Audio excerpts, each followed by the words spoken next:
ng akin pong usisain. Wala akong nakitang tao sa taas. Ilang beses na nangyari yun, pero yung mga kaopisina ko na regular na po na empleyado dun ay parang sanay na.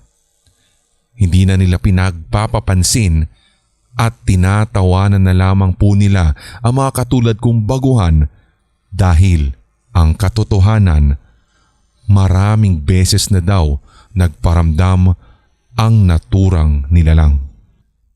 Nang minsan ay nanalamin naman ako dahil tinitingnan ko yung visit na tigyawat ko sa muka nang may nakita talaga akong babaeng bigla na lamang dumaan sa likod ko at tumagos talaga sa dingding. Nakaputi siya noon, Sir Red. Hindi ko rin malilimutan nang minsang nag-inuman kami at sabay na nag-log out na sa biometrics sa office. Humiga muna ako dahil medyo lasing na ako sa bakanting kwarto ng opisina. Alam ko ay nakatulog naman ako, pero naalimpungatan sa ingay ng dalawang lalaking nagtatalo sa labas ng kwarto.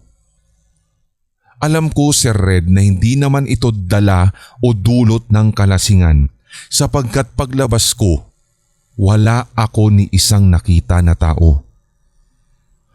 Tiningnan ko yung main door ng opisina at nakalak ito kaya imposible na merong makakapasok. Nahimasmasan ako hindi sa multo kundi sa realization na ako na lamang pala ang mag-isa sa loob ng opisina dahil iniwanan na pala ako ng mga kainuman ko na kaopisina ko kanina.